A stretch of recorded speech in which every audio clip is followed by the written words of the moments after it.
दोस्त नमस्कार। आज मैं आपके सामने 1965 के भारत पाकिस्तान युद्ध के बारे में बात करने जा रहा हूँ। 1947 में भारत की आज़ादी के बाद से जम्मू कश्मीर क्षेत्र विवाद भारत और पाकिस्तान के बीच सबसे बड़ा विवाद रहा है। इसके अलावा भारत और पाकिस्तान के बीच वर्तमान गुजरात राज्य का सबसे बड़ा जिला कच्छ केरन पर भी सीमा विवाद चल रहा है और कच्छ गुजरात का ही नहीं बल्कि क्षेत्रफल के हिसाब से भारत का भी सबसे बड़ा जिला है। कच्छ केरन भारत के सबसे बंजर जमीनों में से एक है। कच्छ केरन का मुद्दा पहली बार 1956 में उठा था, लेकिन उस समय भारत के इस विवादित क्षेत्र पर अधिकार करने के साथ साथ ये मुद्दा वहीं समाप्त हो गया था। बात 1954 की है, जब पाकिस्तान को संयुक्त राज्य अमेरिका ने $700 मिलियन की सहायता प्रदान की, जिसके बल पर पाकिस्तान ने अमेरिका से उस समय के कई आधुनिक फाइटर जेट्स और तोपें भी खरीदी थी। दूसरी तरफ भारत इस समय बदलाव के दौर से गुजर रहा था। हालांकि भारतीय सेना इस समय पाकिस्तान की सेना से बहुत ज्यादा बड़ी थी। 1965 का भारत पाकिस्तान युद्ध 5 अगस्त 1965 से 23 सितंबर 1965 तक चला, यानी कि यह युद्ध 1 माह 2 सप्ताह और 4 दिनों तक चला।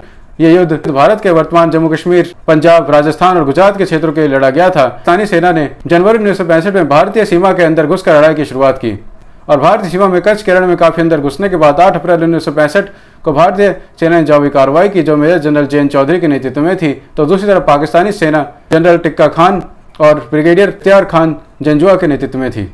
पाकिस्तान ने इस ऑपरेशन डेजर्ट हॉक नाम दिया और भारतीय major general J N Chaudhary के नेतृत्व वाली भारतीय सेना को हराकर कंजरकोट किले के आसपास कई भारतीय सेना चौकियों पर अधिकार कर लिया। हालांकि भारत ने इस समय तक भी पाकिस्तान के खिलाफ किसी बड़े हमले की घोषणा नहीं की थी, लेकिन लड़ाई अब लगभग तय थी और भारत और पाकिस्तान के बीच 1965 में होने वाले इस युद्ध को रोकने के लिए जून 1965 में ग्रेट ब्रिटेन के तत्कालीन प्रधानमंत्री हैरोल्ड विल्सन ने दोनों देशों को दुश्मनी समाप्त करने के लिए मनाने की कोशिश की और एक समय से लग रहा था कि 1965 की यह लड़ाई दोनों देशों के बीच नहीं छिड़ेगी और कच्छ केरन पर फैसला भी 1968 में आया। इसका परिणाम यह हुआ कि कच्छ केरन का 780 वर्ग किलोमीटर पाकिस्तान के पक्ष में चला गया। दूसरी तरफ ग्रेट ब्रिटेन के तत्कालीन प्रधानमंत्री हैरोल्ड विल्सन कुछ हिस्सों में नाकाम हो गए जब पाकिस्तान ने 7 से 8 सितंबर 1965 को पाकिस्तानी नौसेना की मदद से वर्तमान भारत के गुजरात राज्य के जामनगर जिले के द्वारका पर हमला करवा दिया। इस हमले को ऑपरेशन द्वारका नाम दिया गया और इस ऑपरेशन का कोड नाम ऑपरेशन सोमनाथ रखा गया। ऑपरेशन सोमनाथ के दौरान पाकिस्तानी सेना की कमान कमांडर एसएम अनवर के हाथों में थी, तो दूसरी तरफ भारतीय नौसेना की कमान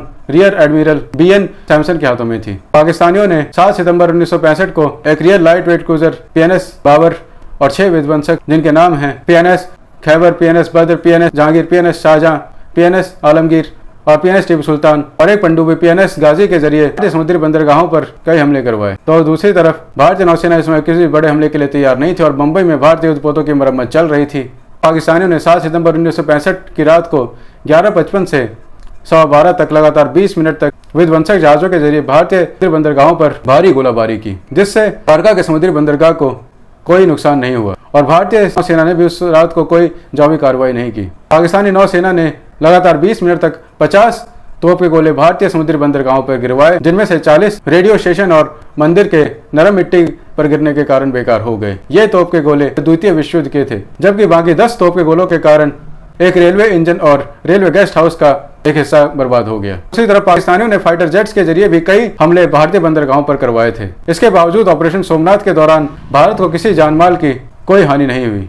इसके अलावा पाकिस्तानियों ने ऑपरेशन 5 अगस्त 1965 को भी अंजाम देने की कोशिश की। इस ऑपरेशन को ऑपरेशन जिब्राल्टर नाम दिया गया और ऑपरेशन जिब्राल्टर के दौरान कई पाकिस्तानी सैनिक अपनी वेशभूषा बदलकर भारतीय जम्मू कश्मीर के गुलमर्ग और राजौरी में घुस गए और स्थानीय लोगों से ज्यादा खुफिया जानकारी जुटाने की कोशिश करने लगे। ऑपरेशन जिब्राल्टर को पाकिस्तानी मेजर जनरल अख्तर हुसैन मलिक की कमान के तहत अंजाम दिया गया और इनके पास करीब 30,000 सैनिकों की कमान थी। और जब पाकिस्तानी सैनिकों ने कश्मीर के लोगों में घुलने मिलने की कोशिश की तो कई स्थानीय लोगों को इन पर शक हो गया और लोगों ने तेजी से पुलिस को सूचित किया और पुलिस से भारतीय सैनिकों के पास एक बार पहुंचते ही भारतीय सैनिकों ने तेजी से इन पाकिस्तानी घुसपैठियों को पकड़ लिया। इन घुसपैठियों को बहुत ज्यादा टॉर्चर करने के बाद पता चला कि ये घुसपैठिए जम्मू कश्मीर के स्थानीय लोगों को भारत और भारतीय सेना के खिलाफ भड़काने के साथ साथ भारतीयों के खिलाफ विद्रोह आंदोलन में भी शामिल होने के लिए प्रेरित करने की कोशिश कर रहे हैं, जिसके बाद ऑपरेशन जिब्राल्टर को विफल कर दिया गया। 6 से 7 अगस्त 1965 की बात है। इसके बाद 15 अगस्त 1965 को भारतीय सेना ने जनरल जे एन चौधरी और लेफ्टिनेंट जनरल जोरावर चंद बख्शी की कमान में